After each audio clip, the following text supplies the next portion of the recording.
teman semester 7 Institut Ilmu Al-Quran Jakarta. Bismillahirrahmanirrahim. Assalamualaikum warahmatullahi wabarakatuh. Waalaikumsalam warahmatullahi wabarakatuh. Alhamdulillahirrahmanirrahim. Wassalatu wassalamu ala al-anbiya'i wal mursalin wa ala alihi wa sahbihi ajma'in. Amma ba'du.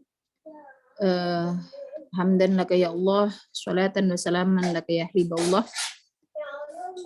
Pada pagi hari ini kita alhamdulillah ya, semua bunda-bunda dan teman-teman kita bisa ketemu lagi, belajar lagi tentang keikian.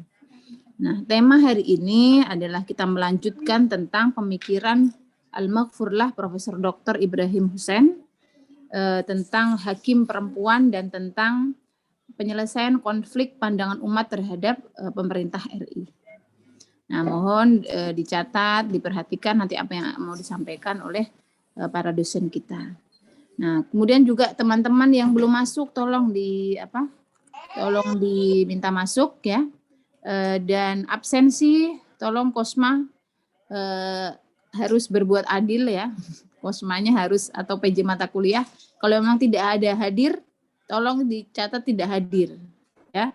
Jangan nanti yang tidak hadir ditulis hadir juga, ASEAN yang hadir. Jadi itu tanggung jawab Kosma atau PJ mata kuliah. Kemarin saya koreksi nih cerita saja Bunda Tuti dan bunda-bunda yang lain di IAT, ini kok masuk semua terus gitu kan. Nah, ini bener apa enggak? Saya cuma nanya sama PJ-nya. Ini bener masuk semua terus atau tidak? Karena keterbatasan waktu kita tidak bisa mengabsen satu-satu. Jadi diamanahkan kepada para Kosma dan PJ. Nah, baik, sebelumnya marilah kita mulai dengan baca surat Al-Fatihah.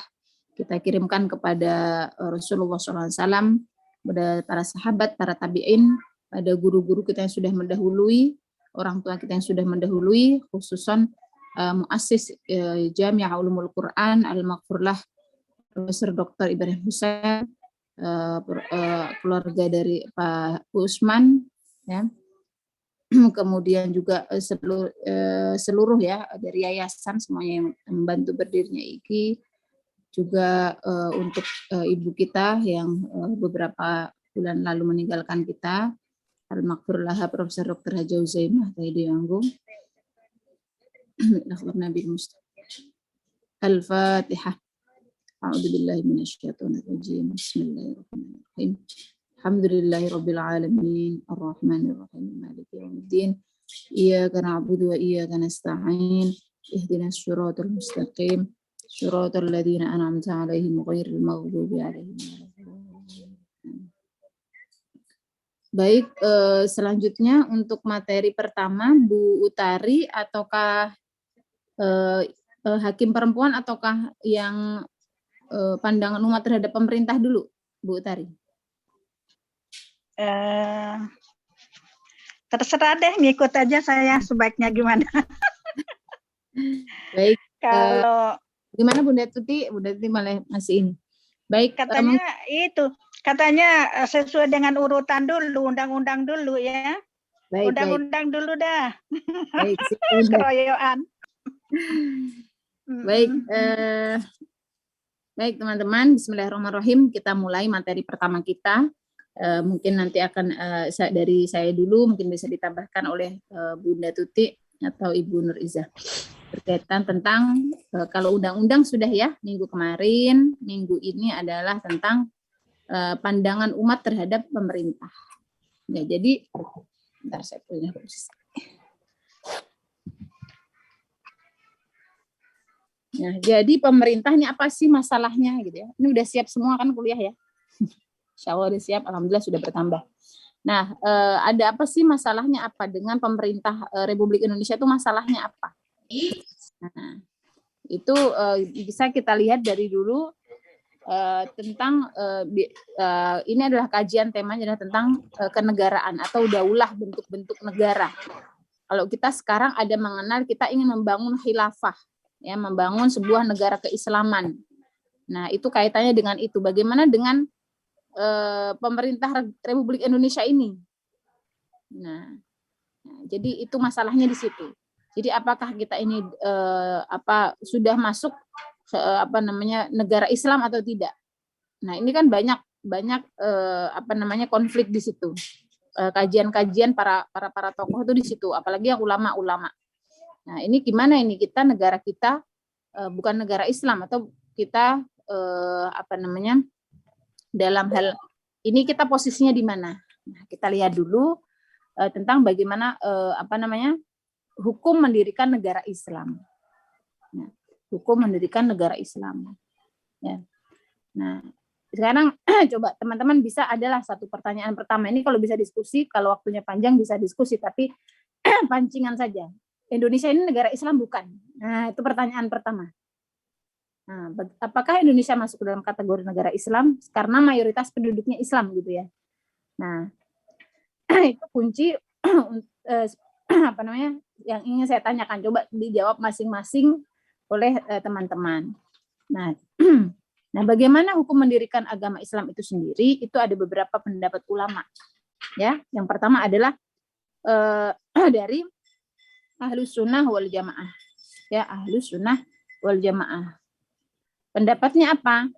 Ya, mendirikan negara itu wajib.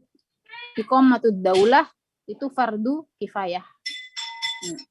Fardu kifayah. Jadi Ahlus Sunnah. Maaf ada iklan. Nah, iklannya bubur ayam ya. Yang belum sarapan ini. Baik. Nah, kemudian yang kedua adalah Mu'tazilah. Ya, Ahlus Sunnah, Mu'tazilah ini aliran kalam ya. Mu'tazilah itu bisa wajib, bisa tidak, tergantung kondisi dan situasi dari negara tersebut. Nah, tergantung. Dari kalau situasi kondisinya memungkinkan untuk mendirikan negara Islam, maka itu bisa wajib. Tapi kalau tidak terlalu berkebutuhan, maka tidak wajib, ya, tergantung kondisi. Nah, yang ketiga dari Syiah. Syiah itu malah wajib, bukan lagi wajib ya, malah rukun dalam agama. Dalam Syiah itu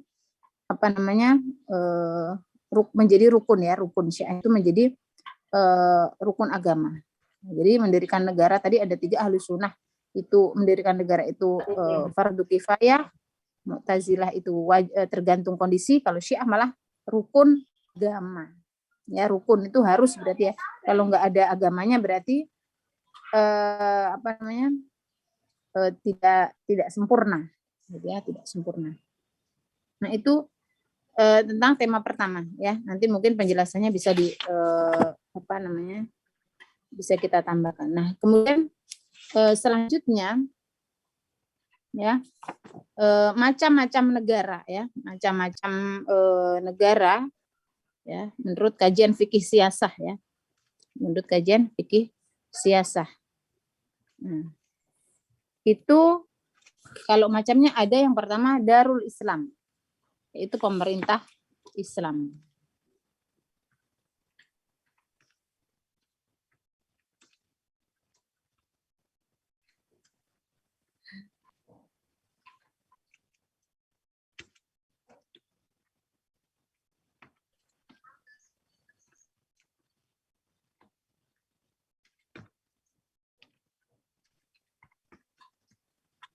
Maaf, ke mute ya.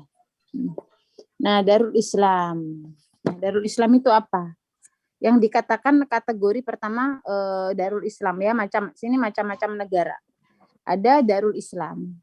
Darul Islam itu yang dikategorikan menjadi Darul Islam itu adalah sebuah negara ya, sebuah negara yang mayoritas Islam ya, yang mayoritas Islam, kemudian di dalam mayoritas Islam atau bisa jadi kepala negaranya Islam ya, dan kemudian seluruh penduduknya yang beragama Islam di situ diberikan kebebasan untuk menjalankan menjalankan kewajibannya itu dibebaskan maka itu masuk dalam kategori, makanya Indonesia ini dalam hal ini bisa dikategorikan Darul Islam. Karena kriteria dia kepala negaranya Islam, kemudian mayoritas penduduknya Islam, ya, diberikan kebebasan untuk menjalankan kewajiban-kewajiban sebagai seorang muslim. Itu Darul Islam. Nah, nanti yang kedua ada Darul Kufr. Nah, Darul Kufr itu nanti dibagi menjadi dua, ada Darul Harb, ya, Darul Harbi atau yang saya sampaikan dulu macam-macamnya, ada Darul Ahdi. Nah, Darul Kufr itu bagaimana? Nah, Darul Kufr itu ya kafir ya, dari bahasa kafir ya, jadi bukan non muslim lah ya, bukan negara Islam. Nah, tetapi apa kalau Darul Harb itu negara non Islam tapi yang memusuhi, yang kafir dan memusuhi. Nah, kemudian yang kedua ada Darul Ahdi tadi, sebuah negara yang Islam tetapi dia punya perjanjian dengan agama dengan Islam. Jadi di situ apa namanya tidak ada masalah ya, tidak ada masalah kalau tidak ada permusuhan. Nah, kalau masalahnya tadi yang Darul Harbi tadi yang memusuhi. Nah, kemudian kalau di Indonesia kan tadi itu ya masuknya Darul Islam.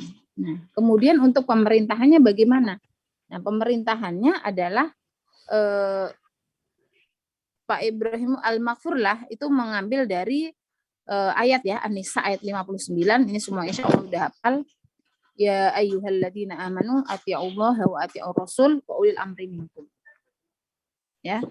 Nah, maka kita wajib mentaati ulil amri minkum. Umat apa namanya? Ulil amri itu apa? Pemimpin ya, pemimpin sebuah negara. Nah, pemimpin sebuah negara masuk dalam kategori itu. Nah, maka kita wajib mentaati ya, kalau sekarang bentuk negara kita Republik Indonesia, maka kita dapat diterima sebagai negara kesatuan Republik Indonesia. Nah, dengan catatan apa? Dengan catatan para ulil amri ini menjalankan perintah Allah ya, dan menjauhi larangannya. Karena sesuai dengan hadis Rasulullah itu la ta'ata li makhluk fi ma'syiatil khaliq.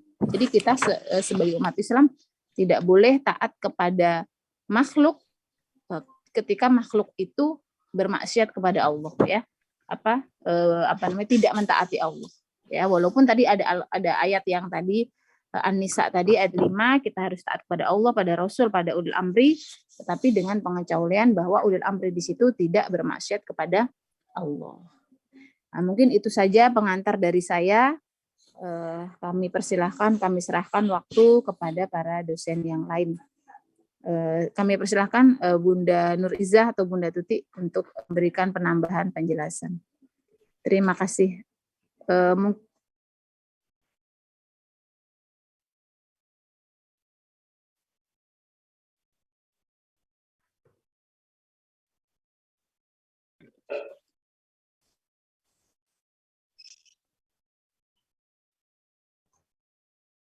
Bunda Tuti, apakah Bunda Tuti? Halo, oh iya. Ya, monggo, Bunda Tuti dulu. Assalamualaikum warahmatullahi wabarakatuh. Waalaikumsalam. Bismillah, alhamdulillah, salatan wassalaman ala rasulillah wa ala alihi wa sahbihi wa mawalah, amma ba'du. Yang terhormat Bunda Haja Utari, Bunda Ustazah Nur Izzah Ansor, Bunda Ustazah Ifati Zamimah, dan anak-anak sekalian, seluruhnya insya Allah dimuliakan oleh Allah Subhanahu wa Ta'ala. Pada kesempatan pagi ini, tadi sudah mendengar dari Ibu Iva tentang menyelesaikan konflik pandangan umat terhadap pemerintahan RI dan pembagian tentang pemerintahan Republik Indonesia ini menurut teori fikih syasah ya. Tadi sudah dijelaskan bagaimana kriteria-kriteria prinsip-prinsip umum hukum Islam. Ada musyawarah, ada raf'ul haraj, ada masalihul mursalah, dan tahqiqul adalah. Kemudian minggu lalu, kalau tidak salah, Bunda sudah menjelaskan tentang mencari landasan Islami dan keabsahan Undang-Undang 1945 dan Pancasila. Sudah dijelaskan kepada teman-teman semua, kepada anak Bunda semua, bahwa landasan Pancasila itu terdiri dari 5 panca. Pancasila pertama, ketuhanan yang Maha Esa, sampai viral. Ketuhanan yang Maha Esa. Itu pendidikan tentang keimanan ya. Diambil dalam surah Al-Ikhlas ayat 1. Kemudian di sila kedua, Bunda mengulang aja sebelumnya ya. Mengulang dulu nih. Takutnya lupa. Landasan Pancasila pertama adalah surah Al-Ikhlas ayat pertama. Landasan sila yang kedua adalah hadis Nabi, la yu'minu ahadukum hatta yuhibba li akhihi ma yuhibbu li nafsihi. Tidak beriman salah seorang di antara kamu sehingga ia mencintai saudaranya sesama manusia sebagaimana ia mencintai dirinya sendiri. Sila yang kedua adalah kemanusiaan yang adil dan beradab. Jadi kita harus memiliki rasa kemanusiaan. Naluri kemanusiaan kita, bagaimana melihat orang lain menderita, terluka, butuh bantuan, butuh pertolongan, maka spontan kita harus memiliki rasa kemanusiaan. Ada musibah, ada bencana, maka kita harus tersentuh hati kita, diraba hati kita. Bagaimana kalau kita yang menjadi korban bencana atau menjadi orang yang sedang membutuhkan pertolongan, maka kita harus memberikan pertolongan. Di sila ketiga, ini mengulang saja, Persatuan Indonesia di surah Al-Anfal ayat 46. Bismillahirrahmanirrahim. Wala tanaza'u fatabshalu wa tadabari hukum. Dan di sila yang keempat ada di surah Ali Imran ayat 159. Wasyawirhum fil amri. Dan hendaklah kamu bermusyawarah dalam segala urusan. Kerakyatan yang dipimpin oleh hikmah kebijaksanaan dalam permusyawaratan perwakilan. Itu landasan sila keempat terdapat dalam surah Ali Imran ayat 159. Dan di sila yang kelima, keadilan sosial bagi seluruh rakyat Indonesia terdapat di surah Al-Maidah ayat 8. Bismillahirrahmanirrahim. Wala yajrimannakum syana'anu qaumin ala alla ta'dilu i'dilu huwa aqrabu littaqwa. Dan janganlah sekali-kali kebencianmu terhadap sesuatu kaum mendorong kamu untuk tidak berlaku adil. Maka berlaku adillah, karena adil itu lebih dekat kepada takwa. Inilah bagaimana landasan Pancasila. Bunda ulang, barangkali ada yang lupa atau belum ada yang tercatat ya. Jadi mengenai fungsi dan kedudukan Pancasila sebagai falsafah hidup bangsa Indonesia dalam berbangsa dan bernegara, almarhum almarhumullah Bapak Profesor Ibrahim Hussein menyebutkan bahwa suatu bangsa itu lahir antara lain akibat adanya unsur-unsur yang merupakan tali pengikat antara suku-suku di mana bangsa itu terjadi. Ingat ini falsafah pandangan hidup Bapak Profesor Ibrahim Hussein. Kalau nanti ada di UTS atau di UAS, coba sebutkan apa pandangan dari Profesor Ibrahim Hussein almarhum tentang kedudukan Pancasila sebagai falsafah hidup bangsa Indonesia. Maka jawabannya apa? Bangsa itu lahir antara lain akibat adanya unsur-unsur yang merupakan tali pengikat antara suku-suku di mana bangsa itu terjadi. Dengan tali pengikat itu, biasanya bangsa itu akan dapat mempertahankan eksistensi dan mencapai tujuannya. Apa tujuan kita dalam berbangsa dan bernegara ini? Mendapatkan masyarakat yang adil dan makmur. Maka dengan pandangan hidup inilah suatu bangsa sanggup mengatasi persoalan-persoalan yang dihadapi, baik persoalan negara maupun persoalan kelompok yang ada di masyarakat. Dengan persatuan dan kesatuan, dengan musyawarah, dengan kasih sayang, dengan landasan Al-Quran, dengan petunjuk Allah, maka tidak ada masalah yang tidak bisa diselesaikan. Mendapatkan solusi terbaik dalam memecahkan masalah-masalah seperti masalah politik, ekonomi, keagamaan, sosial, budaya, pertahanan, dan keamanan yang akan timbul dalam gerak nanti di dalam masyarakat. Maka Profesor Ibrahim ini tegas, ya, bangsa Indonesia harus punya pandangan hidup yang dijadikan pedoman, yaitu Pancasila. Paham ya semua? Ini adalah bentuk daripada perhatian, pemikiran Bapak Profesor Kiai Haji Ibrahim Hussein. Maka beliau mengatakan menerima Pancasila sebagai asas tunggal bagi umat Islam Indonesia bukanlah karena terpaksa atau mengikuti arus, akan tetapi Pancasila itu relevan, sejalan, beriringan dengan nilai-nilai ajaran Islam yang berdasarkan argumentasi keilmuan Islam yang benar-benar dapat dipertanggungjawabkan. Jadi kita semua harus mengamalkan Pancasila karena Pancasila merupakan landasan dari Al-Quran dan Al-Hadis. Itu atas perumusan para ulama, para tokoh intelektual dalam membangun, menegakkan bangsa Indonesia yang berdiri kokoh ini. Memang harus ada landasan falsafah hidup sebagai asas tunggal bagi umat Islam. Maka dengan adanya landasan Pancasila sebagai falsafah hidup, kita akan betul-betul mempertanggungjawabkan baik kecintaan kita kepada bangsa dan negara, siapa yang mendirikan Pancasila, siapa yang mendeklarasikan, yang merupuskan Pancasila, ternyata memang umat Islam sangat berperan dan sangat fungsinya luar biasa. Tanpa adanya peran ulama-ulama di lembaga-lembaga negara seperti DPR, MPR, Dewan Pertimbangan Agung, maka tidak akan tahu bagaimana Indonesia ini memiliki satu landasan yang indah, satu landasan yang menjadikan falsafah hidup pandangan bangsa Indonesia. Ini saja mungkin tambahan dari Bunda. Berikutnya silakan kepada Bunda Utari mempelopori kebelaan wanita menjadi hakim, atau Bunda Nur Izzah dipersilakan menyelesaikan masalah yang lain kedudukannya di dalam agama kita, bagaimana dengan kaitan pandangan Profesor Al-Makruh Kiai Haji Ibrahim Hussein. Terima kasih. Assalamualaikum warahmatullahi wabarakatuh.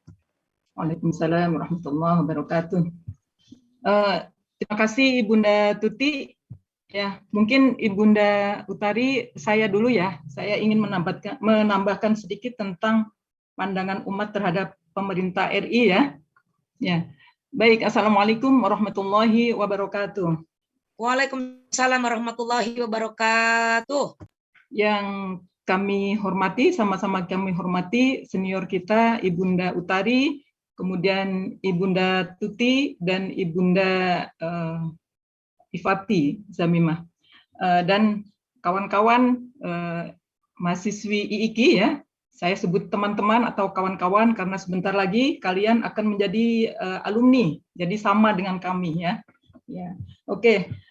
Tadi Ibunda Ifati dan Ibunda Sri Tuti sudah menjelaskan bahwa NKRI atau negara Indonesia menurut pandangan Al-Maghfurlah Bapak Kiai Haji Profesor Ibrahim Hussein LML adalah menjadi atau termasuk negara atau Darul Islam ya. Jadi ini dasar yang diambil atau teori yang diambil oleh Bapak Kiai kita ya, Bapak Profesor Ibrahim Hussein. Jadi konsepnya, teorinya adalah pertama melalui kajian fikih siasah syariah. Jadi pertama negara Indonesia adalah termasuk negara Darul Islam ya, pemerintahnya negara Islam. Nah, kemudian mayoritas penduduknya adalah beragama Islam. Kemudian dalam mengamalkan ajarannya diberikan kebebasan ya, seperti kita ketahui ya, kita bebas melakukan ibadah-ibadah atau syiar-syiar Islam, dakwah-dakwah seperti yang Bunda Tuti lakukan ya, di mana-mana Bunda dakwah baik melalui media elektronik maupun secara langsung ya. Nah, itu tanda-tandanya bahwa negara kita negara Islami ya. Kemudian teori yang kedua yang dipegang oleh Bapak Kiai ya adalah melihat dari segi kriteria ya, prinsip-prinsip yang diambil dalam menentukan hukum Islam ya. Jadi prinsip-prinsip umum hukum Islamnya adalah pertama berdasarkan musyawarah. Ya, tadi Bunda Tuti sudah menyebutkan juga ya. Jadi prinsip musyawarah ditegakkan ya, sudah ada di dalam Pancasila. Kemudian yang kedua adalah ya, prinsip yang diambil adalah raf'ul haraj ya. Jadi di sini ya tidak memberatkan atau tidak mempersulit. Ya, semuanya dilakukan dengan keterbukaan, digodok melalui DPR, ya, semua peraturan perundang-undangan digodok melalui DPR. Jadi di situ akan dilihat mana yang berat, mana yang sulit diputuskan bersama. Nah, kemudian prinsip yang ketiga adalah berdasarkan masalihul mursalah. Nah, jadi di sini untuk memenuhi hajat atau kepentingan umum. Nah, tidak hanya mengambil kepentingan sekelompok elit politik, ya, hanya mengikuti kehendak segelintir orang saja. Nah, semuanya kalau ada hajat, ada kebutuhan, baik oleh masyarakat kecil, menengah maupun kelompok elit, ya, mahasiswa, kan kadang ada demo. Nah, demo itu adalah mahasiswa ingin mengajukan ide-idenya atau ada yang tidak sesuai dengan yang terjadi di masyarakat, maka semuanya diajukan musyawarah di DPR. Nah, kemudian oleh DPR dilihat ya mana yang lebih penting, ya, mana yang memenuhi kebutuhan masyarakat secara umum, dilihat masalihul mursalahnya. Nah, jadi kepentingan umum yang dikedepankan. Kemudian yang ketiga, prinsip yang diambil oleh Bapak Kiai Al-Maghfurlah adalah tahqiqul adalah. Nah, di sini beliau melihat akan menjamin terwujudnya keadilan tidak. Kalau tidak terjamin, ya, tidak ditegakkan keadilan, maka tidak akan diambil oleh pemerintah kita. Nah, itu untuk prinsip ya yang kedua ya, yang kedua. Kemudian yang ketiga ya, kalau kita lihat bahwa adanya perundang-undangan yang kita tegakkan ini semuanya berdasarkan kemaslahatan dan menjauhkan dari mafsadat.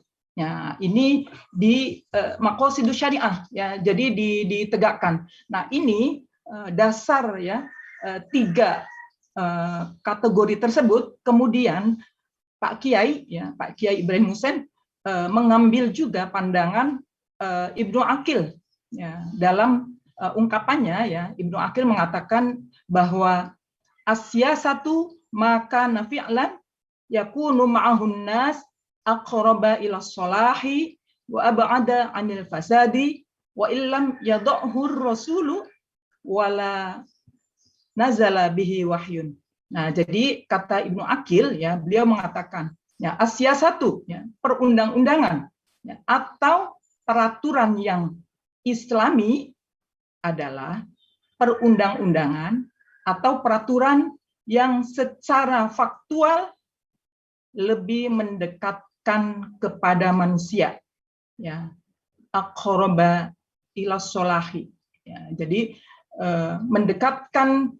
lebih mendekatkan manusia pada kemaslahatan, aqraba ila sholah wa ab'ada 'anil fasad ya, dan lebih menjauhkan dari mafsadat atau kerusakan. Nah, ini pandangan Ibnu Aqil. Kemudian wa illam yad'hur rasulu ya, meskipun ya tidak ada atau tidak ada ketetapan dari Rasul ya, wala nazala bihi wahyun, dan juga tidak ada wahyunya. Ya, jadi ini yang diambil oleh Pak Kiai kita, Pak Kiai Ibrahim Hussein mengambil pandangan Ibnu Aqil, ya, sehingga beliau secara tegas mengatakan bahwa negara Indonesia berdasarkan ya konsepnya dengan Undang-Undang 45, kemudian Pancasila, semuanya adalah Islami, ya, Islami. Jadi itu faktanya. Kemudian kita lihat juga mulai dari presiden. wakil presiden ulama besar ya, Pak Ma'ruf Amin. Ya. Kemudian Pak Jokowi, beliau Islam ya, walaupun nanti Islamnya seperti apa, tetapi kriteria memilih kepala negara pimpinan itu adalah Islam ya. Jadi kita timbang mana Islamnya lebih kuat siapa gitu.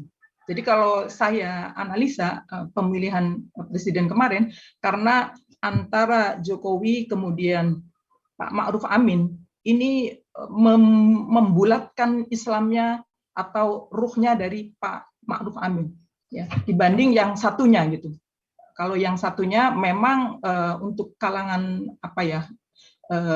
kalangan muda, milenial, mereka lebih cenderung ke kelompok yang kemarin kalah. Ya. Jadi mereka menyayangkan karena ingin perubahan dari kalangan muda ya. Tetapi kalau yang ini, kalau saya melihat karena ruhnya Pak Kiai Ma'ruf Amin sehingga membulatkan Islamnya. Tetapi kembali ke prinsip Pak Kiai Ibrahim Hussein bahwa ini adalah sudah jelas fakta yang menunjukkan bahwa pemerintah kita, negara Republik Indonesia, NKRI wajib diamankan dan ditegakkan, jangan sampai terpengaruh atau tumbang ya, karena banyak sekali yang ingin menumbangkan menjadi negara yang betul-betul khalifah ya, khilafah bukan khalifah, khilafah ya. Jadi banyak yang seperti itu. Nah, kemudian itu pandangan yang diambil oleh Pak Kiai Ibrahim Hussein sehingga kita semua wajib mengikuti ulil amri ya, karena di Al-Qur'an sudah disebutkan ya ayyuhalladzina amanu athi'ullaha wa athi'ur rasulah wa ulil amri minkum. Nah, ini semua sudah tadi mungkin sudah disebutkan juga oleh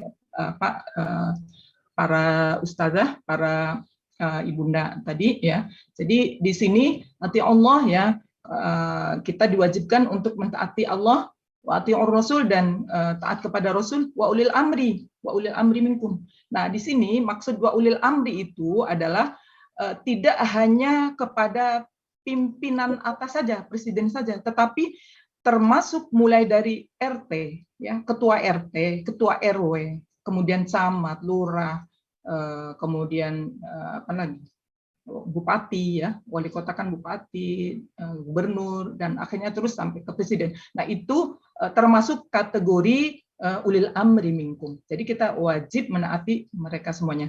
Baik, itu pandangan dari Pak Kiai Ibrahim Hussein, sangat moderat ya, sangat moderasi, sehingga kita tidak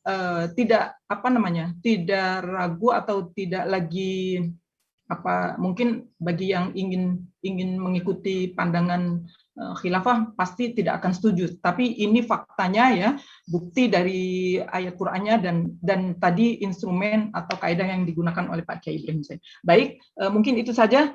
Terima kasih. Wallahul muwaffiq ila aqwamit thoriq. Wassalamualaikum warahmatullahi wabarakatuh. Ibunda Utari, monggo silahkan untuk melanjutkan. Baik, terima kasih. Bismillahirrahmanirrahim. Assalamualaikum warahmatullahi wabarakatuh. Waalaikumsalam warahmatullahi wabarakatuh. Ya, alhamdulillahirabbil alamin alqail fi kitabil aziz qala rabbi shrah li sadri wa yassir li amri wahlul 'uqdatam min lisani yafqahu qawli waj'al li waziran min ahli. Wa qala aidan rabbi zidni ilm wa qala aidan rabbi a'udzubika min hamazati syayatin wa a'udzubika rabbi an yahdurun. Wassalatu wassalamu ala Rasulillah Muhammadin sallallahu alaihi wasallam wa ala alihi wa ashabihi ajmain. Amma ba'd, yang saya hormati dan cintai sahabat-sahabat saya, dosen keikian, saya urut dari yang tua kali ya, Mbak Nur Iza, Mbak Ifati ya, mana yang lebih ini nih Mbak Ifati sama Mbak Tuti ini, Mbak Tuti anak bawang bombay kali ya beliau. Baik, ya, saya akan memilih topik yang beda dari yang tiga dosen-dosen sebelumnya, yaitu tentang kebolehan perempuan menjadi hakim. Ini kita ambil dari buku karangan almarhum Al-Maghfurlah Bapak kita Profesor Kiai Haji Ibrahim Husain LML yang berjudul Pembaharuan Hukum Islam di Indonesia. Ya, beliau sebagai pelopor ya bolehnya perempuan menjadi hakim di Indonesia. Ini berawal dari lahirnya undang-undang perkawinan atau undang-undang pernikahan nomor 1 tahun 1974 ya. Dalam undang-undang tersebut itu menghendaki adanya hakim agama wanita. Nah, sementara kita di Indonesia ini menganggap bahwa hakim perempuan itu adalah tidak boleh, haram ya, menurut mazhab yang kita pahami yaitu Imam Syafi'i. Nah, waktu itu, menterinya Bapak Dr. Kiai Haji Mukti Ali MA mengadakan pertemuan ulama tingkat nasional. Semua ulama diminta berkumpul untuk membahas masalah ini. Bagaimana dengan perempuan menjadi hakim. Ya. Berkumpullah ulama-ulama tingkat nasional yang dihadiri oleh ulama dari daerah, di antara lain Kiai Haji Abdurrahman Ambo dari Ujung Pandang, Profesor Dr. Haji Yazim Ham, sarjana hukum dari Sumatera Utara, dan sebagai pemerasaran waktu itu adalah Bapak kita Al-Maghfurlah, Bapak Profesor Ibrahim Husain, dan sebagai pembahasnya waktu itu adalah almarhum Kiai Haji Muhammad Syukri Ghazali. Ini sempat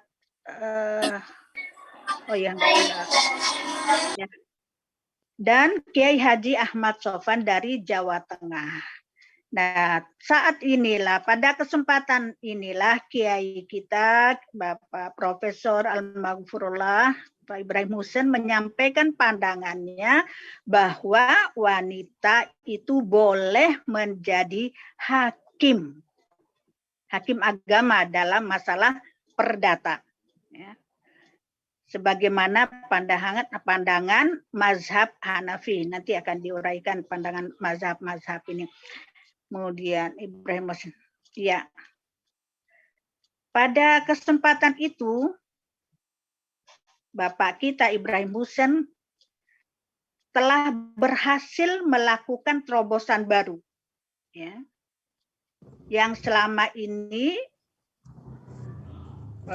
berpendapat bahwa perempuan itu tidak boleh menjadi hakim.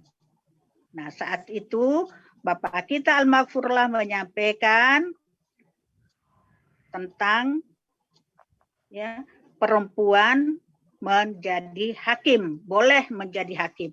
Nah, dalam kondisi seperti ini banyak kiai-kiai yang menolaknya, ya, yang tidak sependapat dengan Al-Maghfurullah Bapak Kiai Haji Ibrahim Husain. Banyak di antara lain yang menyalahi, ya, katanya Bapak kita ini, Pak Kiai Ibrahim Husain ini nyeleneh, menyalahi kebiasaan. Mereka menduduh seperti itu. Nah, terjadilah perdebatan sengit dalam forum dengan tanpa menghasilkan suatu keputusan apapun, ya. Nah, sehingga pada waktu itu pertemuan itu atau sidang itu dipending, ya, kita wakuf waktu itu. Kemudian tidak lama kemudian Dewan Partai P3 mengadakan sidang. Kalau tadi itu dari NU, ya, menolak. Nah, sekarang dari P3 lagi mengadakan sidang dengan tujuan tidak berbeda dengan sidang yang diselenggarakan oleh NU. Mereka menolak, ya, meminta penjelasan dan pertanggungan jawab dari Al-Maghfurlah Ibrahim Hussein sekitar masalah yang terkait dengan perempuan menjadi hakim.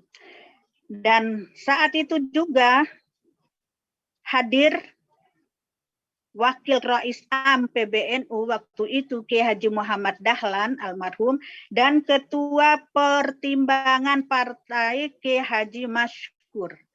Nah, di dalam forum itu Pak Kiai Al-Maghfurlah Ibrahim Hussein tampil dengan tegar dan gagah menyampaikan pandangan dan pendapatnya sekitar masalah kebolehan perempuan menjadi hakim.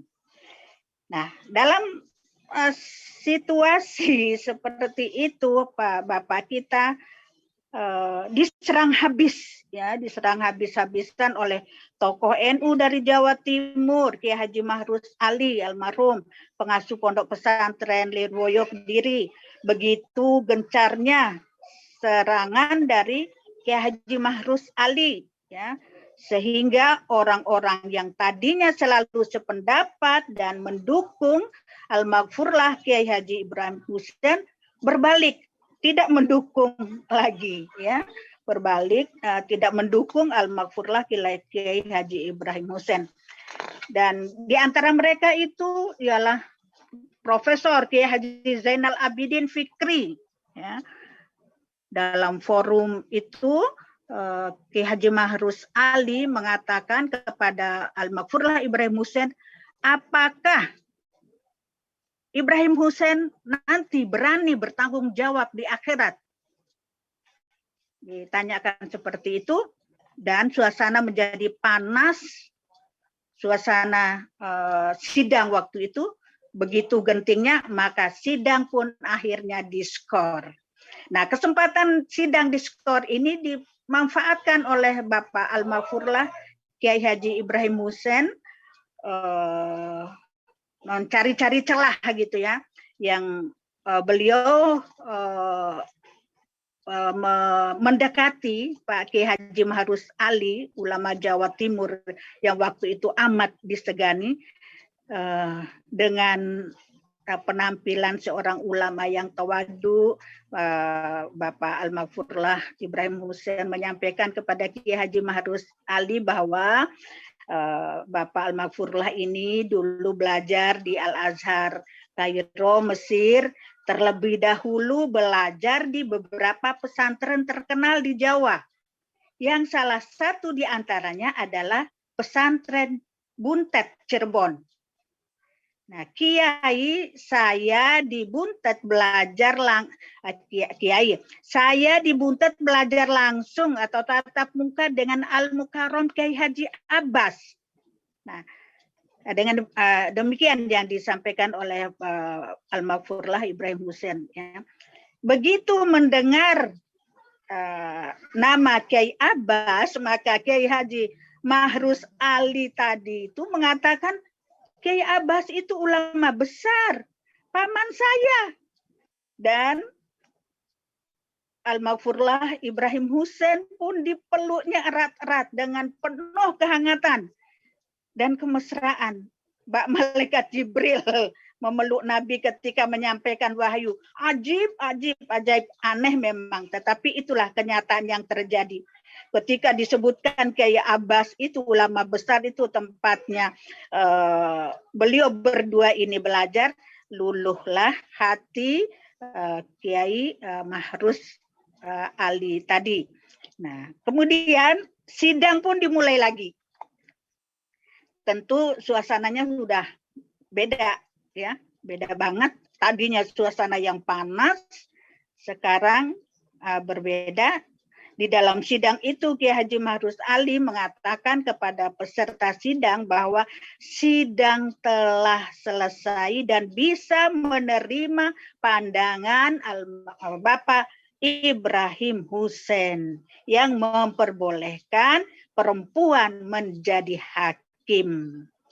Masya Allah. Demikian betapa Bapak kita Al-Maghfurlah itu didukung pendapatnya oleh ulama-ulama lain yang tadinya semua menolak.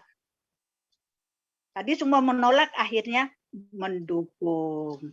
Dari fakta ini kita bisa membuktikan betapa Bapak Al-Maghfurlah, Bapak kita semua yang kita cintai bersama Al-Maghfurlah itu benar-benar pakar hukum Islam yang hebat, yang sulit dicari tandingannya.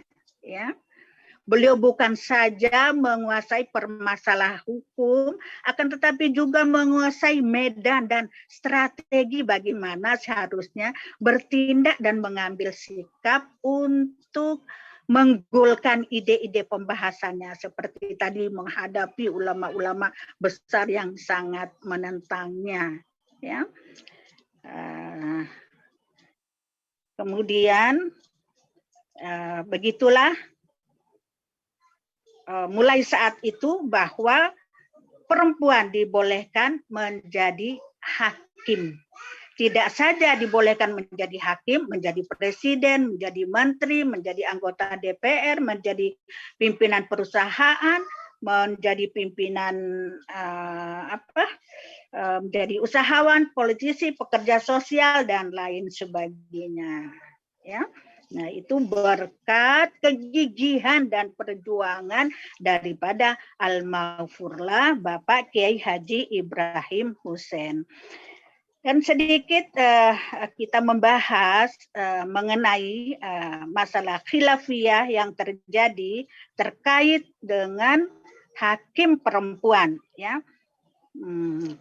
Jumhur ulama yaitu Malik, Syafi'i dan Ahmad Hambali berpendapat bahwa wanita atau perempuan tidak boleh menjadi hakim secara mutlak, baik dalam kasus perdata maupun kasus pidana. Ya.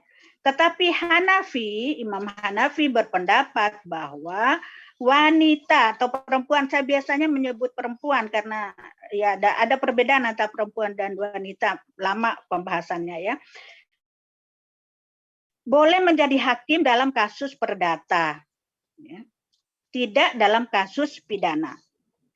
Kemudian Ibnu Hazm berpendapat bahwa wanita boleh menjadi hakim secara mutlak, baik dalam kasus perdata maupun kasus pidana. Ya. Ya, demikian juga Ibnu Jarir At-Tabari membenarkan wanita atau perempuan menjadi hakim secara mutlak, baik dalam kasus perdata maupun pidana. Alasan jumhur kenapa tidak memperbolehkan perempuan menjadi hakim itu berdasarkan hadis Rasulullah Shallallahu Alaihi Wasallam, lan yuflih qaumun walau amarahum imra'atan. Ya. Tidak akan memperoleh kejayaan suatu kaum yang menyerahkan urusan mereka kepada wanita. Kalau dilihat dari sebabnya ya, munculnya hadis ini, di mana Rasulullah menyampaikannya hadis itu setelah mendapat berita bahwa bangsa Persia dipimpin oleh seorang ratu, seorang perempuan. Sehingga atas dasar itu dapat dipahami bahwa yang dimaksud kaum dalam hadis la yufliha qaumun itu adalah rakyat Persia, bukan yang lain. Jadi saat itu memang perempuan-perempuan itu kurang berkualitas, mutunya gitu ya, kurang berkualitas. Sehingga Rasulullah menyampaikan hadisnya demikian untuk orang-orang atau rakyat Persia yang mengangkat pemimpinnya adalah seorang ratu. Itu alasan mereka, ya. Kemudian Ya, alasan seperti Ibnu Hazm dan lainnya membenarkan perempuan jadi hakim secara mutlak baik dalam pidana maupun dalam perdata itu ialah firman Allah, wa idza hakamtum bainan nas an tahkumu bil adl. Apabila kamu memutuskan atau kalian memutuskan perkara di antara manusia, maka hendaklah kamu atau kalian putuskan dengan adil. Nah, di sini tidak ada perbedaan ya. Yang dimaksud dengan hakamtum di situ itu termasuklah laki dan perempuan, ya, sama-sama masuk di situ. Kemudian menurut Ibnu Hazm, ya tadi domir kata ganti yang terdapat pada kata hakamtum, kalian itu adalah mencakup pria dan wanita. Di sini jelas ya. Jadi tidak ada perbedaan. Jadi boleh perempuan itu menjadi hakim ya. Demikian juga di dalam Al-Qur'an yang disebutkan wa aqimus shalah wa atuz zakah ya. Aqimus shalah wa atuz zakah kutiba alaikumus shiyam. Aqimus shalah ya, domir kata ganti yang terdapat pada ayat-ayat tadi mencakup pria dan wanita ya. Aqimus shalah untuk laki dan perempuan. Wa atuz zakah untuk laki dan perempuan. Kutiba alaikumus shiyam untuk laki dan perempuan ya. Itu telah ulama telah konsensus. Demikian juga firman Allah Subhanahu wa taala wa nihkum bainahum bima anzalallah ya. Hendaklah kalian memutuskan di antara mereka berdasarkan hukum yang diturunkan oleh Allah. Surat Al-Maidah yang 49 ya. Jadi di dalam ayat tadi juga itu berlaku laki dan perempuan ya, dalam ayat ini. Nah, di samping itu Ibnu Jarir mengkiaskan masalah peradilan kepada masalah fatwa ya. Dalam masalah boleh dan tidaknya wanita menjadi hakim, Al-Maghfurlah Ibrahim Husain mendukung pandangan Ibnu Hazm dan Ibnu Jarir At-Tabari yang tadi membenarkan wanita menjadi hakim secara mutlak baik dalam kasus perdata maupun kasus pidana ya. Jadi inilah alasan daripada Al-Maghfurlah Ibrahim Husain mengikuti pendapatnya Ibnu Hazm dan Imam Tabari. Semoga insyaallah Kiai Ibrahim Husain di sana dia diterima amal ibadahnya dalam memperjuangkan hukum Islam di Indonesia. Sementara itu dulu nanti kita perdalam di diskusi dan silakan kepada dosen-dosen yang lain, Bu Nur Izzah, Mbak Ifati, Bunda Tuti, silakan ditambah lagi keterangannya. Silakan. Baik. Kalau mengenai hakim wanita itu udah sangat jelas sekali ya, pemikiran-pemikiran, prinsip-prinsip yang disampaikan oleh Al-Maghfurlah Bapak Profesor Ki Haji Ibrahim Husain yang begitu berani ya, berani dalam menegakkan kebenaran. Jadi kalau berani dalam menegakkan kemungkaran itu tidak baik, tapi inilah beliau sangat berjasa. Kita sebagai perempuan memiliki kesempatan kalau kita ada ilmu dan bisa memajukan bangsa, negara, khususnya agama, kenapa tidak?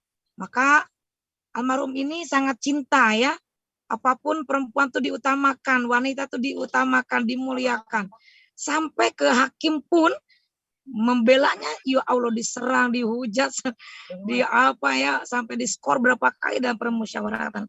Tapi beliau sangat hebat. Inilah kita bangga sekali. sampai membuat perguruan tinggi khusus untuk wanita. Masya Allah ya, kita harus mencintai beliau, harus menyayangi dan banyak mendoakan beliau karena jasanya banyak kepada kita. Jadi ketika hakim di Indonesia perempuan-perempuan, tahu nggak siapa itu yang mendeklarasikan, yang mempelopori, memperbolehkannya? Jasanya siapa?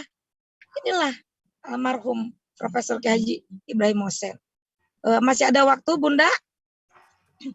Berapa menit? 10 menit? Siap-siap, ini kita tambahkan pemikiran Al-Makfurullah ini tentang menyelesaikan masalah bir yang mengguncang kedudukan Menteri Agama. Waduh, temanya aja sampai mengguncang. Mungkin hanya 2 topik ini dulu, dua topik kali ya. Gimana, Bu Nuriza, Mbak Ifati? Iya, dulu Bunda. Topik berarti ya udah kita sudahi, berarti selesai. Kalau untuk penambahan, sepertinya sudah sangat jelas tadi dah. Dari Bunda Utari itu udah cukup jelas. Mbak Nuriza barangkali. Ya, Bunda Nuriza. Iya, baik. Mau ditambahkan materi atau selesai kita cukup? Baik, Bunda. Sedikit silakan. Saja. Jadi kalau topik tetap 2 saja. Baik. Supaya lebih fokus. Hanya sedikit saja tadi menambahkan penjelasan dari Bunda Utari tentang dasar hukumnya yang diambil oleh Pak Kiai Ibrahim Mohsen bahwa wanita itu adalah boleh menjadi hakim ya, tetapi dalam masalah perdata saja, tidak dalam pidana. Karena kalau dalam pidana perempuan itu atau wanita itu tidak bisa atau tidak bisa dijadikan saksi ya karena masalahnya itu. Nah, adapun tentang dasar yang diambil oleh jumhur ulama ya, hadisnya tadi sudah disampaikan oleh Bunda Utari, la yufliha qaumun walau amrohum imro'atan. Nah, jadi dasarnya sama ya, semua ulama mengambil dasar itu, tetapi untuk kenapa dilarang wanita menjadi hakim ya, jumhur ulama itu melihat dari ilatnya ya. Ilat daripada hukum haramnya itu karena ada indikasi bahwa wanita itu kurang mampu dan memiliki kelemahan baik dari segi fisik maupun akalnya. Ya, jadi coba bayangkan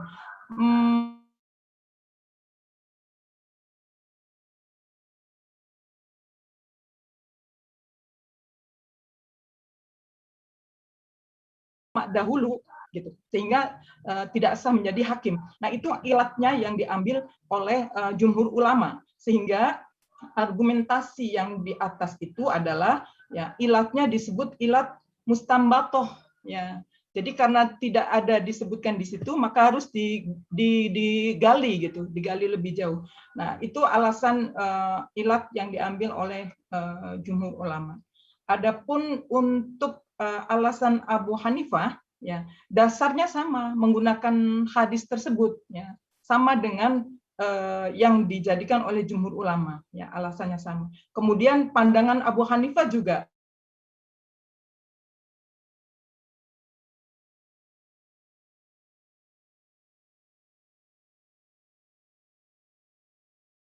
tentang hadis tersebut adalah merupakan informatif. Jadi merupakan berarti berita saja gitu. Tetapi harus maknanya harus dilihat sebenarnya maknanya itu bersifat insya'iyah ya. Jadi khobariyah, hadis itu sifatnya khobariyah gitu. Tetapi kalau dari segi maknanya adalah insya'iyah. Jadi tetap dilarang gitu. Jadi tetap melarang umat agar tidak menyerahkan segala urusannya kepada wanita. Ya, jadi ini termasuk di dalamnya masalah peradilan. Nah, di sini perbedaan pandangan antara Abu Hanifah dengan jumhur ulama hanya terletak pada kaidah usul fiqh yang dipergunakan. Ya, itu. Jadi tambahannya itu karena kenapa Abu Hanifah mengecualikan hanya kasus pidana saja yang tidak boleh, karena wanita tidak dapat diterima kesaksiannya. Nah, itu menurut Abu Hanifah. Padahal hukum peradilan ya semuanya diambil dari dan didasarkan pada hukum kesaksian. Ya, tetapi masing-masing ya termasuk kekuasaannya. Jadi wanita di situ dibenarkan untuk menjadi saksi dalam masalah-masalah selain pidana. Ya, makanya ya oleh Abu Hanifah ya boleh wanita menjadi hakim gitu. Jadi hanya dari sisi bagaimana cara mengambil istinbat hukumnya saja. Adapun alasan Ibnu Hazm ya membenarkan bahwa wanita menjadi hakim itu secara mutlak berdasarkan ayat Al-Qur'an ya di surat An-Nisa, wa idza hakamtum bainan nasi an tahkumu bil adl. Nah, di sini melihat domir ya, domir hakamtum, tumnya ya. Di situ kata ganti yang terdapat pada kata hakamtum ya itu termasuk pria dan wanita. Jadi tidak hanya pria saja, wanita pun termasuk di situ. Jadi itu alasan Ibnu Hazm membenarkan bahwa wanita boleh menjadi hakim secara mutlak. Nah, jadi ini perbedaan-perbedaan saja. Nah, kemudian ya, itu semua domir yang ada pada ayat tersebut itu adalah termasuk mencakup wanita. Nah, misalnya wa aqimus sholata wa atuz zakata kutiba alaikumus syiyam. Nah, di sini kum itu adalah termasuk pria dan wanita. Jadi wa anikum bainahum bima anzalallah. Nah, maka di sini tentang bagaimana kita semua harus memutuskan di antara mereka itu berdasarkan hukum yang diturunkan oleh Allah. Nah, jadi itu tambahan saja bagaimana cara mengambil istinbat hukumnya ya antara jumhur ulama dengan Ibnu Hazm dan Abu Hanifah ya, meskipun sama-sama sumbernya ya hadis itu, tetapi istinbat hukumnya saja yang berbeda. Ya, baik, itu tambahan dari saya ya, Ibunda, mungkin cukup. Ya, untuk selanjutnya barangkali Bu Ifati. Bu Ifati mana ya? Dia Zoom 2 soalnya. Lagi poligami. Cukup. Insya Allah sudah sangat lengkap sekali. Lagi poligami tapi bisa. Mungkin hanya jawab aja, Bunda. Ya baik, silakan. Selanjutnya forum lanjut. Tanya jawab aja. Ya, silakan Bunda dipandu. Ya, silakan teman-teman. Ini jangan tidur ya. Ayo, silakan yang mau bertanya.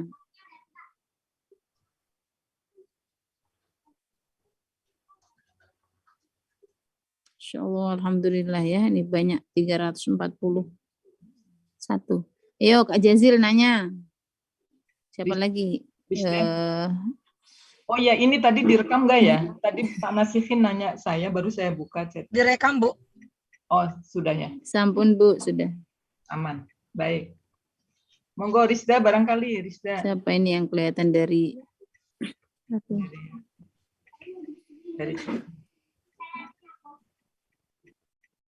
sebut namanya saja.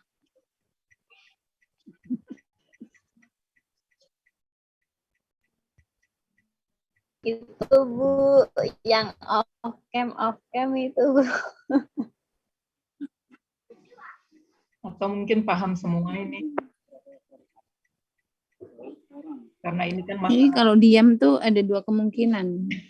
Antara paham banget sama kurang paham. Tuha. Bu Ifati bertanya.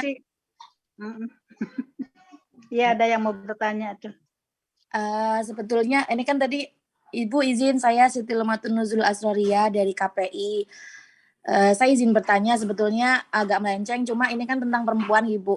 Bagaimana kalau hukum perempuan itu kan ada sebagian ulama yang berpendapat suara perempuan itu aurat kayak gitu, nggak boleh ceramah, nggak boleh ini di depan laki-laki, itu seperti apa? Kalau tadi kan Profesor Al-Maghfurlah Ibrahim Hussein kan berpendapat begitu mengangkat derajat perempuan gitu ya. Lalu bagaimana pendapat beliau tentang perempuan ini, apa boleh speak up di depan laki-laki seperti itu? Terima kasih.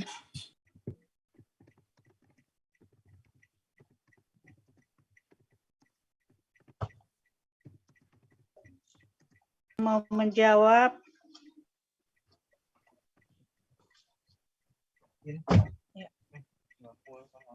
Siapa yang jawab? Monggo Bunda Utari.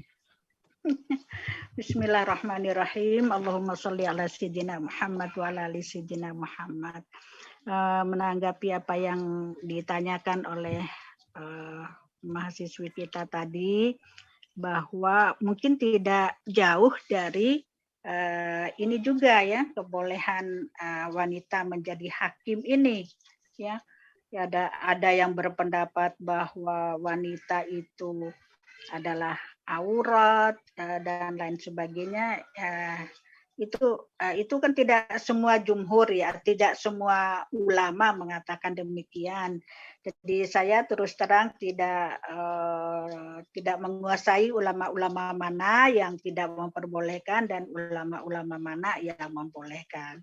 Itu jawaban dari saya. Silakan ditambah yang lain.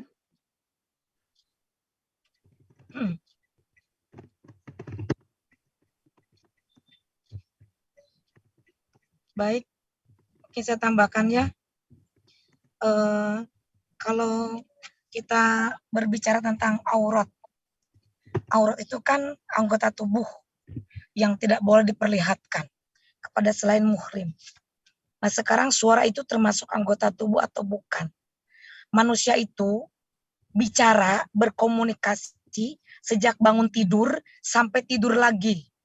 Nah, sekarang kalau misalkan aurat wanita itu untuk kebaikan, untuk mengajar, untuk berdakwah, dibilang aurat, lalu bagaimana dengan masa depan pendidikan? Sedangkan Nabi aja di dalam hadisnya dikatakan tuntut ilmu sedang dalam kandungan sampai masuk lubang kubur. Bahkan di surat At-Taubah 122 dikatakan Allah berfirman, hendaklah satu kaum itu jangan berperang semuanya, tapi adalah satu kaum yang belajar menuntut ilmu. Nah, di sini kan kalau kita lihat Siti Aisyah radhiyallahu anha juga itu sebagai Amirul Mukminin, banyak sekali beliau menjelaskan tentang hadis-hadis, tentang penafsiran-penafsiran Al-Quran dari Rasulullah yang disampaikan kepada para sahabat, keluarga, para tabi'in gitu ya. Maka kalau misalkan dilihat dari 4 mazhab ini, dari Maliki maupun Imam Hambali, mulai Imam Syafi'i, yang dimaksud dengan aurat di sini bukan aurat di dalam menyampaikan pesan-pesan Allah kepada orang lain, menyampaikan materi pendidikan kepada komunikan atau kepada objek pendidikan. Namun di sini yang disebut dengan aurat itu jikalau bersuara itu untuk menimbulkan syahwat yang bukan muhrim, lalu dengan syahwat itu kemudian timbullah nafsu, kemudian terjadilah perzinahan. Seperti suara mendesah-desah, suara yang bikin mesra-mesra, supaya lawan jenis yang bukan muhrim tertarik, jadilah kepincut, jadilah ada getaran-getaran nafsu, yang akhirnya menimbulkan perjanjian, di mana ayo janjian, itu dari suara. Itu yang disebut dengan suara itu aurat. Tapi bagi kita, kalau perempuan suaranya aurat dalam berdakwah, dalam menyampaikan ilmu, dalam berbicara yang baik-baik, itu bagaimana bisa ilmu tentang fikih menjelaskan kepada jamaah kalau semuanya suaranya laki-laki, kalau yang dakwah laki-laki semua. Kan laki-laki dalam menyampaikan ilmu fikih misalkan tentang nifas, tentang haid, tentang keputihan, kan mereka itu tidak merasakan, tidak mengalami. Bagaimana mau menjelaskan tentang darah haid, tentang darah nifas, bagaimana bersihnya darah itu segimana, ukuran takaran warnanya bagaimana. Karena tidak mengalami, bagaimana bisa sampai materi kepada audien, kepada jamaah. Nah, kalau misalkan semua suara perempuan itu dibilang aurat, itu sempit pemikirannya. Nah, kalau misalkan jamaah kita semuanya paham tentang ilmu fikih, bagaimana batasan-batasan, bagaimana kewajiban kita dalam ibadah, bagaimana keringnya, sucinya, batasan suci itu mana, ya. Nah, kalau dijelaskan oleh perempuan, kemudian dijelaskannya sesuai dengan keilmuan, maka akan betul-betul sampai materi disampaikan kepada objek pendidikan atau audien atau jamaah atau komunikan. Maka di sini kita jangan berkecil hati, jangan kita ikut-ikutan menyetujui suara perempuan itu aurat. Kalau suara perempuan itu aurat, tidak akan ada MTQ. Sedangkan MTQ itu pakar-pakarnya, juri-jurinya dari IIQ, dari IIQ. Kalau misalkan dilarang, almarhumah Ibu Profesor Haja Uzaimah Tahidoyanggo itu tidak akan menjadi Dewan Hakim MTQ di tingkat nasional. Ayo, siapa beliau? Jadi kita harus berpikirannya luas, jangan sempit pikiran. Apa-apa haram, apa-apa bid'ah, itu yang sempit pikirannya. Kita mau belajar di IKI, belajar tentang hukum, bagaimana yang semestinya kita tangkap, kita implementasikan. Jadi jangan takut, jangan ragu-ragu. Di IKI, semua guru-gurunya itu, dosen-dosennya, hampir kebanyakan wanita. Bahkan pimpinannya juga wanita. Bagaimana Ibu Rektor kasih sambutan? Kalau yang hadir itu bapak-bapak, bukan keluarga, wali mahasiswa, seluruh Indonesia, kasih sambutan. Aurat, suaranya aurat. Aurat. Bunda Tuti ngajar, Bunda Utari ngajar. Emang belajar itu harus semuanya perempuan semua? Kan tidak. Bagaimana kita syiar, bagaimana kita dakwah, ngajar anak-anak SD, anak-anak TK. Emang anak-anak TK harus laki-laki semua? Tepuk tangan, ngajarin sholat, ngajarin wudhu. Kan tidak begitu. Jadi untuk penanya, berpikiran kita harus betul-betul ke depan. Jangan sempit, ambil yang terbaik. Ternyata semua ulama-ulama pun tidak mengatakan aurat suara wanita. Jadi yang mengatakan aurat wanita itu mungkin yang dimaksud adalah yang menimbulkan syahwat, menimbulkan perzinahan, menimbulkan maksiat. Demikian dari Bunda, mudah-mudahan ada manfaatnya, bisa ditambahkan oleh tim teaching, yaitu Ibu Ifati atau Bunda Nur Izzah. Silakan. Ya, baik. Terima kasih Bunda. Saya sedikit menambahkan. Ya, Bu Ifati, bagaimana menambahkan atau gimana? Cukup, sudah sangat jelas tadi Bunda Tuti, Bu Nur Izzah. Ya, baik, saya menambahkan sedikit ya. Kalau teman-teman mau baca itu di Syekh Wahbah Zuhaili juga mengupas Syekh Wahbah di buku fikihnya. Ya, saya menyebutkan di fikih ala madzhabul arba'ah. Jadi sedikit saja, kalau tadi memang mayoritas ulama, ya jumhur ulama mengatakan aurat suara wanita ya tidak termasuk aurat kalau tidak menimbulkan fitnah dan juga tidak menimbulkan madorot atau menimbulkan hal-hal yang negatif. Nah, itu sudah jumhur ulama ya mayoritas ulama ya pandangannya seperti itu ya. Jadi sautul mar'ah indal jumhur laisa bi'aurah. Nah, di situ ya. Tetapi saya sedikit kan biasa kalau ada yang pro ada yang kontra. Nah, yang kontra ya ikhtilaful ulama fi sautil mar'ah faqala ba'dhum innahu laisa bi'aurah li'anna nisa an-nabi kun yarwina al-akhbar dirijal. Nah, jadi di sini ulama berbeda pendapat ya. Jadi ada yang mengatakan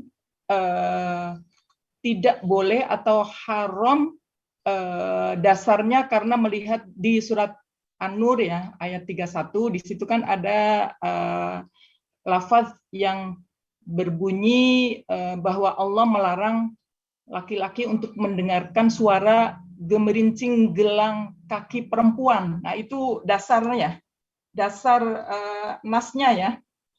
Jadi jelas bahwa di situ tidak boleh kan mulai dari wala yubdina zinatahunna illa li bu'ulatihinna dan seterusnya. Jadi di situ ada tentang jilbab juga ya, tentang aurat perempuan harus menutup sampai dada. Wal yadribna bi khumurihinna ala juyubihin, ya.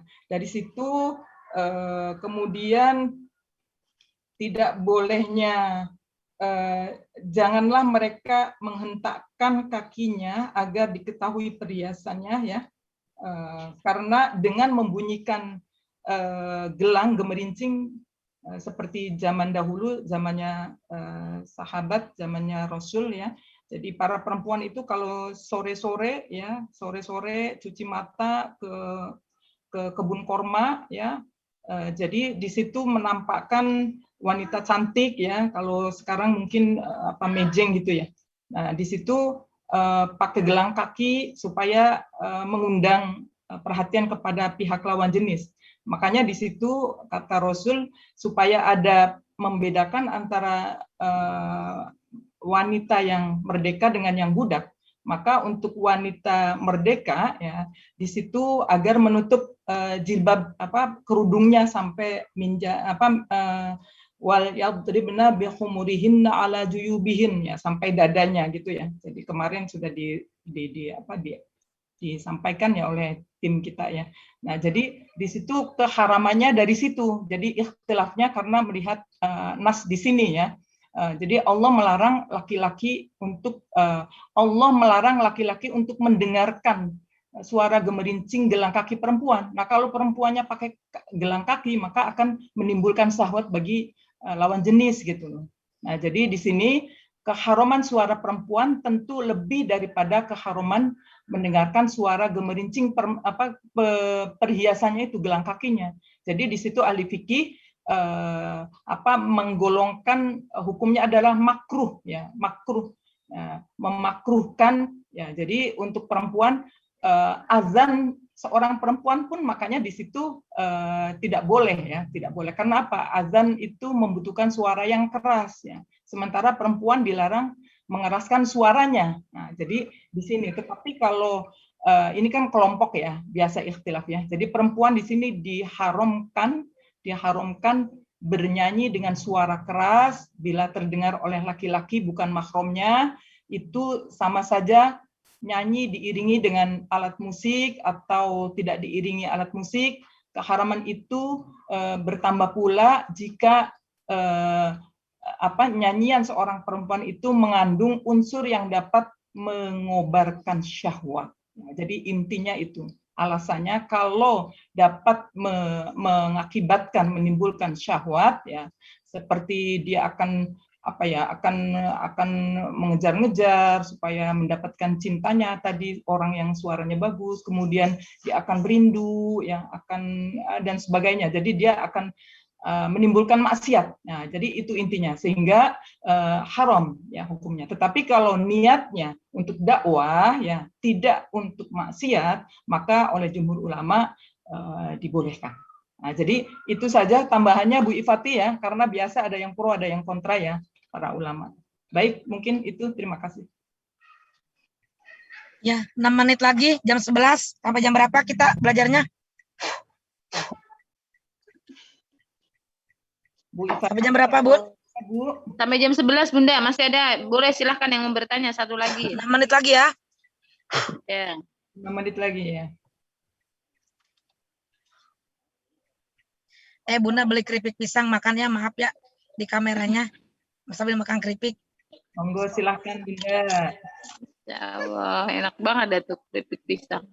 Kita Ini ikutin. yang mau ke Pondok Pinang, ada Indomaret, ada keripik. Semoga semuanya memaklumnya, sopan gak sopan.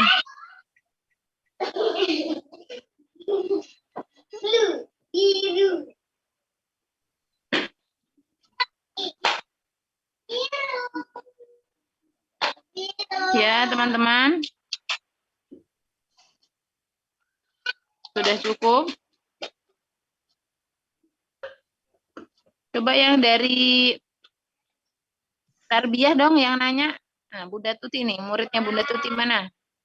Mana suaranya? Yang dari PAI atau PAUD, coba yang nanya. Itu semuanya udah pada paham, Bunda Ifah. Masya Allah.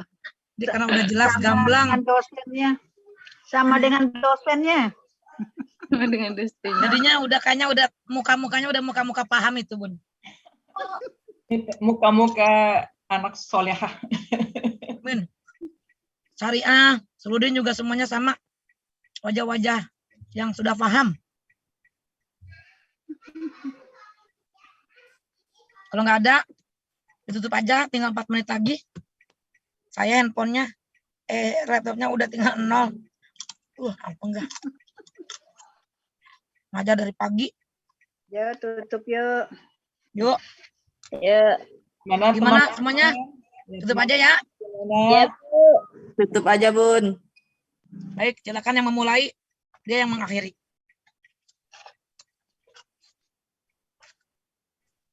Bu Ipa, akhiri.